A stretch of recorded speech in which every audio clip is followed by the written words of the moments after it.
Assalamualaikum warahmatullahi wabarakatuh. Selamat pagi anak-anakku sekalian. Semoga semuanya dalam keadaan sehat walafiat. Alhamdulillahirabbil alamin. Pada pagi hari ini kita bisa bertemu kembali dalam proses pembelajaran kita. Materi kita pada pagi hari ini adalah tentang etika dan moral penggunaan teknologi informasi dan komunikasi. Sebelum kita memulai pembelajaran, ada baiknya kita berdoa terlebih dahulu. Berdoa, mulai. Berdoa selesai. Baiklah anak-anakku sekalian, pada pagi hari ini Ibu sudah menyiapkan satu slide PowerPoint yang bisa kalian perhatikan di layar handphone atau di layar monitor kalian masing-masing. Tolong disaksikan secara seksama. Nah, nanti ini Ibu akan menampilkan tiga buah gambar. Tolong kalian perhatikan baik-baik.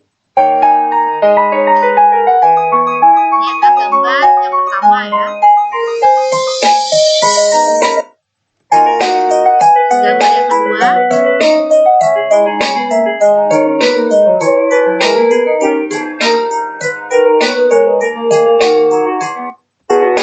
Dan ini gambar yang ketiga.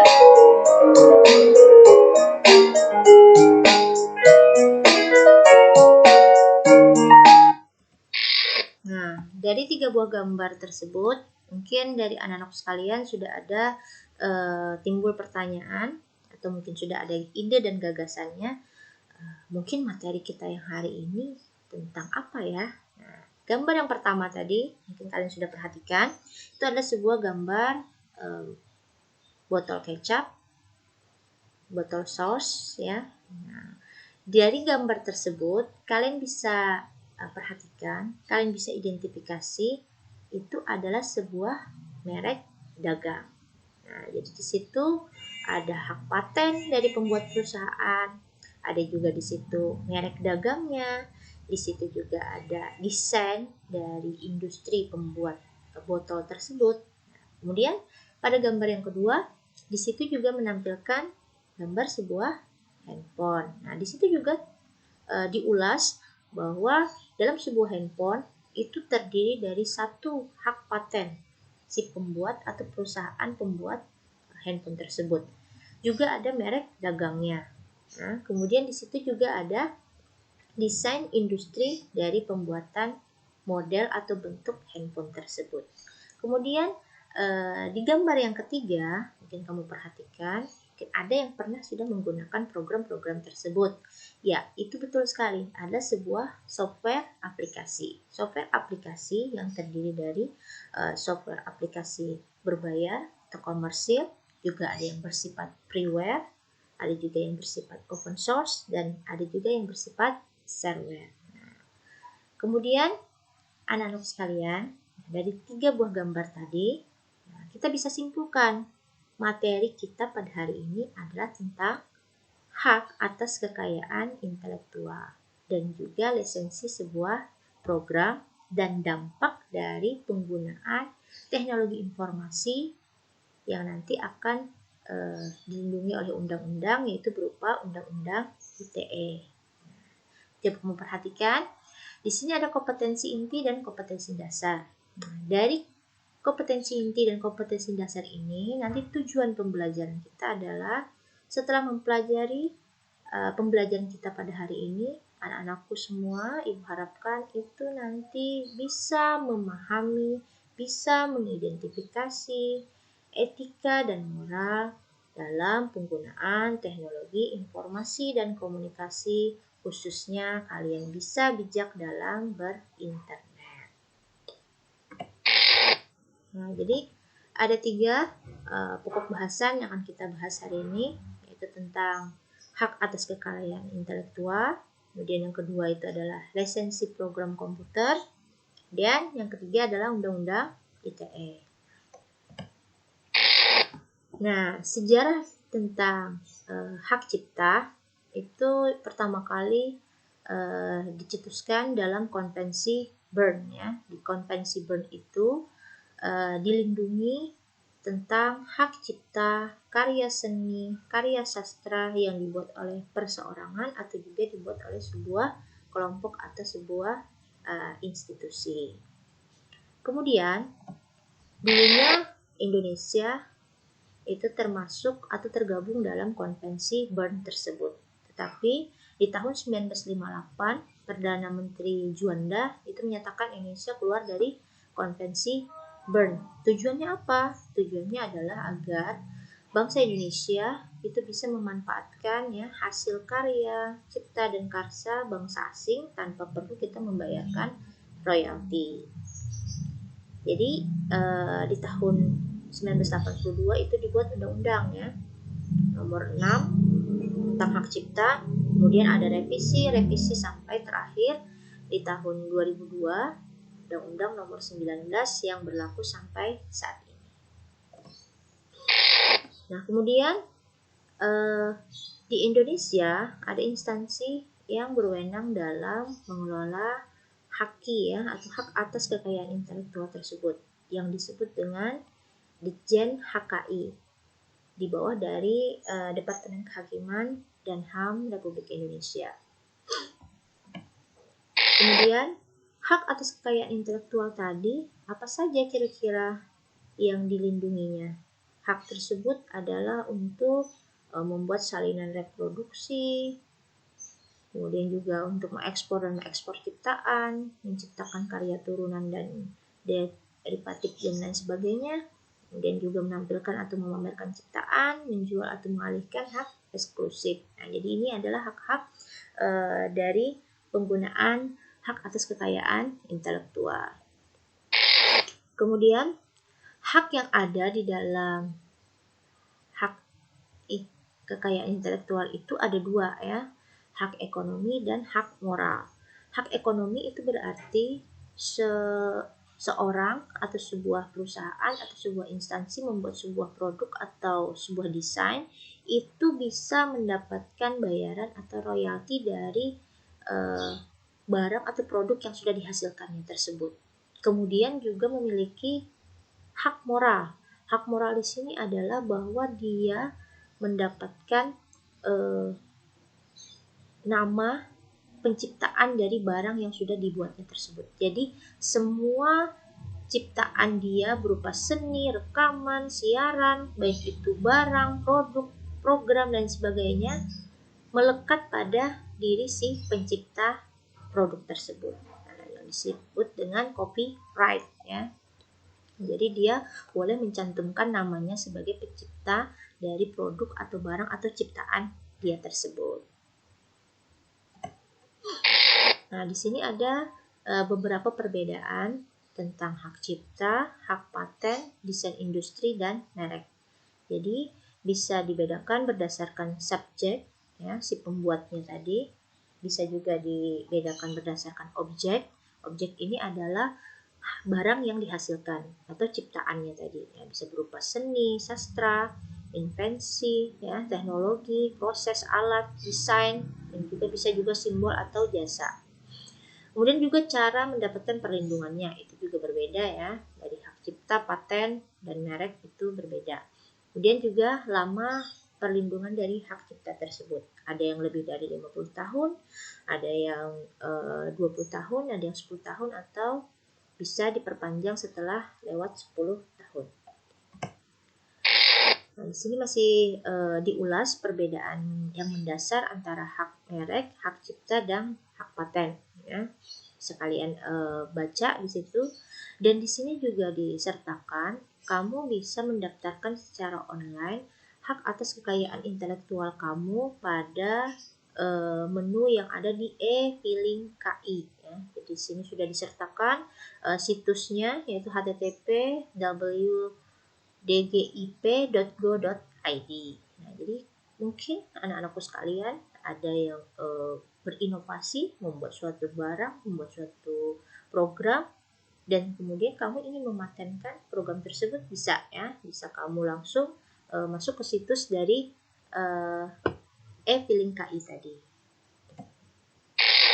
Nah, di sini penanda hak cipta itu disimbolkan dengan huruf C ya.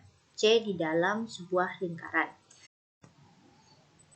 Ya, yang selanjutnya adalah etika dan moral sebagai pengguna program.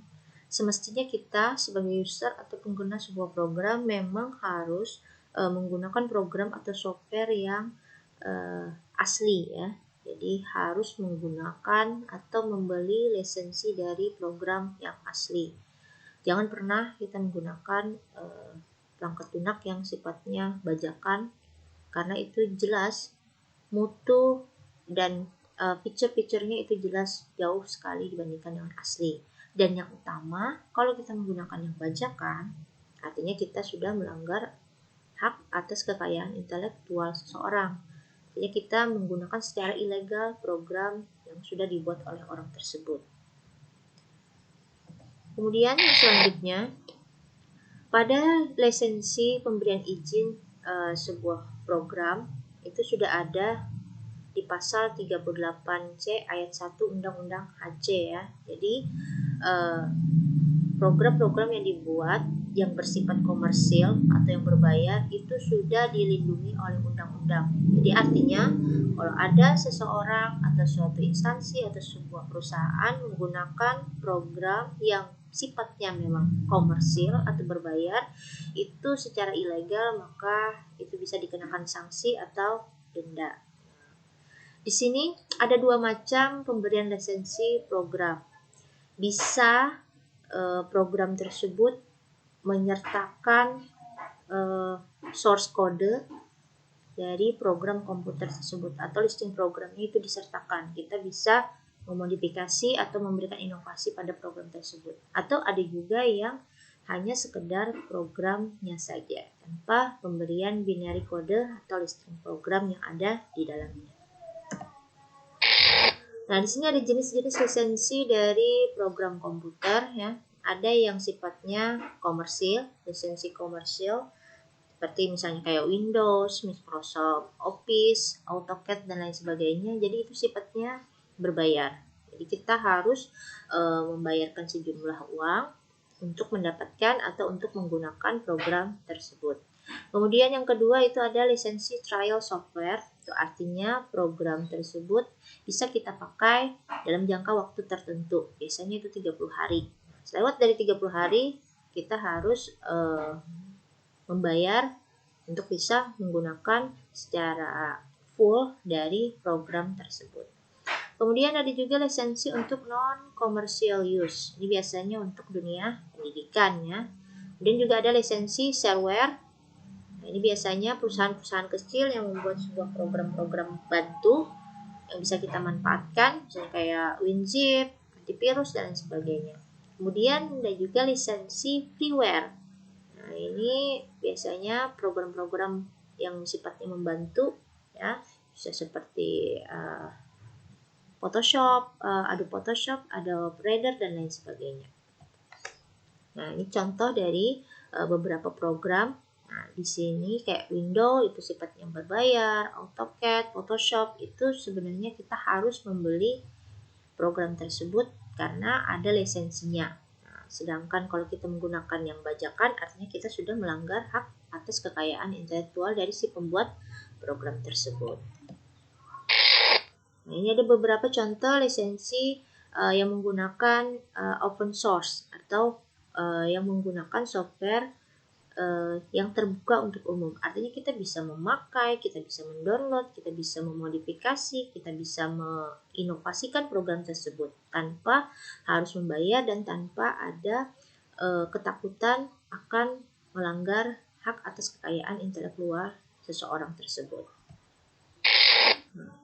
Beberapa lisensi itu sama ya fitur-fiturnya, yang jelas kalau kita menggunakan program yang bersifat open source, lisensinya open source artinya kita pengguna atau user itu bisa menginstal software tersebut sebanyak-banyaknya di komputer, di laptop kita. Dan hal ini mengakibatkan apa? Artinya jumlah pengguna dari software tersebut tidak ada batasnya atau tidak dibatasi sama sekali. 100 orang, 1000 orang dan lain sebagainya. Kemudian kita juga bisa membuat salinan atau copy. atau kita bisa menduplikasi software tersebut.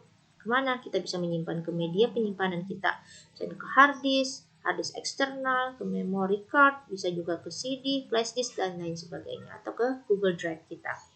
Kemudian kita juga bisa memodifikasi program tersebut dan juga bisa mendistribusikannya ke orang lain.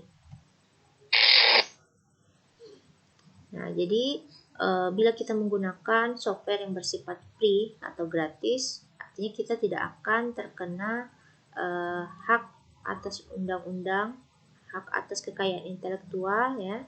Jadi kita bisa menggunakannya secara bebas dan gratis. Kemudian kalau kita menggunakan komputer yang software yang bersifat closed source atau komersial, artinya kode-kode yang ada di dalam software tersebut tidak bisa kita buka, maka yang pertama artinya kita si pembeli ini tidak bisa mengutak-atik atau kita tidak bisa merubah software yang sudah ada di dalamnya tersebut. Jadi kita hanya bisa memakai program yang sudah dibuat tersebut tanpa bisa mengedit atau bisa memodifikasi program tersebut. Beda dengan program yang bersifat open source tadi. Kemudian sebab-sebab banyaknya pelanggaran hak cipta itu biasanya kalau program tersebut bersifat komersil atau yang bersifat berbayar.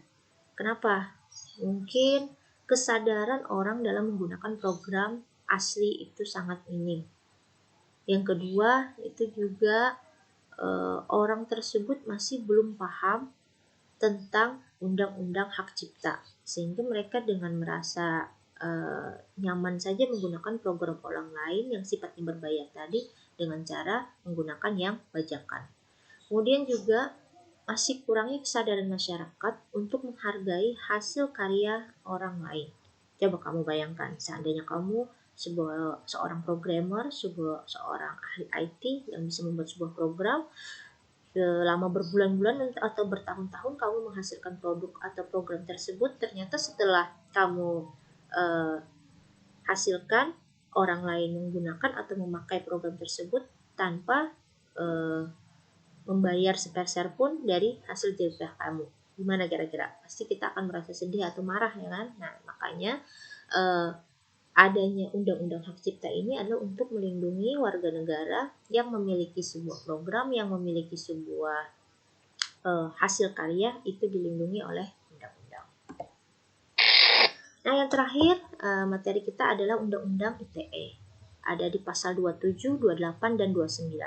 Di pasal 27 itu berhubungan dengan muatan kesusilaan, pornografi, perjudian, dan pengancaman.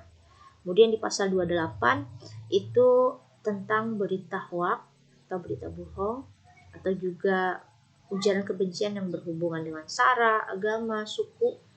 Nah, ini juga bisa dijerat di Undang-Undang pasal 28. Kemudian di pasal 29 itu tentang ancaman atau menakut-nakuti seseorang. Nah, ini ya bagi anak-anak sekalian yang menggunakan media sosial, mungkin ada pertengkaran dengan teman atau siapa, kemudian mungkin melakukan menakut-nakuti atau mengancam, itu kamu bisa kena pasal di 29 ini. Jadi untuk anak-anakku sekalian, berhati-hatilah dalam menggunakan media sosial, bijaklah dalam berinternet, jangan sampai kamu terjerat dalam pasal-pasal dari yang ada di Undang-Undang ITE ini. Nah, jadi internet ini seperti dua mata koin ya. Ada banyak sekali manfaat yang bisa kita dapatkan, tapi juga ada dampak negatif yang mana kita harus bisa menyaring itu semua. Jadi bijaklah dalam berinternet, bijaklah dalam bersosialisasi di dunia maya. Ya anak-anakku sekalian, sampai di sini materi kita ya. Jadi Ibu harapkan mudah-mudahan materi kita ini bermanfaat bagi kalian semuanya. Sebelum kita tutup, Ibu ingin memberikan kesempatan untuk kalian nanti bertanya. Silahkan kalian kirimkan pertanyaan-pertanyaan kalian di Google Classroom ya, di forum Google Classroom, atau bisa juga kalian kirimkan di grup WA kelas masing-masing. Insya Allah nanti kita akan bahas pada pertemuan selanjutnya. Ya, kesimpulan yang bisa kita ambil dari pembelajaran kita hari ini, yang pertama adalah etika dan moral penggunaan perangkat teknologi informasi dan komunikasi, dan etika dan moral dalam kalian bersosialisasi di dunia maya. Jadi harus kalian tekankan benar-benar bahwa dunia maya atau dunia internet ini juga sama seperti dunia nyata. Artinya ada norma kesusilaan, ada norma kesopanan yang harus kita kedepankan pada saat kita bersosialisasi di dunia internet ini. Kemudian yang kedua itu adalah hak atas kekayaan intelektual. Haki itu adalah hak untuk menikmati secara ekonomis hasil dari suatu kreativitas intelektual seseorang. Jadi itu dilindungi oleh undang-undang. Kemudian yang ketiga yang dapat kita simpulkan dari pembelajaran kita hari ini adalah lisensi program. Lisensi program itu adalah sebuah izin atau hak atau pembatasan yang diberlakukan atas perangkat lunak, baik berupa suatu komponen yang ada di dalamnya atau keseluruhan dari program tersebut. Yang mana program-program tersebut memiliki lisensi yang bersifat komersil, freeware, open source, dan juga shareware. Kemudian yang terakhir itu Undang-Undang ITE, di mana undang-undang itu memiliki 3 buah pasal, yaitu pasal 27, 28, dan 29, di mana situ melindungi warga negara terhadap muatan-muatan kesusilaan seperti pornografi, perjudian, kekerasan, ancaman, dan juga berita hoak atau berita bohong. Jadi anak-anak sekalian, bijaklah dalam berinternet dan selalu kedepankan sopan santun. Ya, mungkin hanya itu yang bisa Ibu sampaikan pada hari ini. Semoga bermanfaat bagi kita semua. Sebelum Ibu akhiri, ada baiknya kita berdoa dulu agar apa yang kita pelajari hari ini bermanfaat bagi kita semua. Berdoa mulai. Berdoa selesai. Ya anak-anak sekalian, sebelum Ibu tutup, izinkan Ibu menutupnya dengan sebuah pantun. Kalau ada sumur di ladang, boleh kita menumpang mandi. Kalau ada umur yang panjang, semoga kita bisa berjumpa pada video-video yang lain lagi. Ibu akhiri, wabillahi taufiq wal hidayah. Wassalamualaikum warahmatullahi wabarakatuh. Salam teknologi.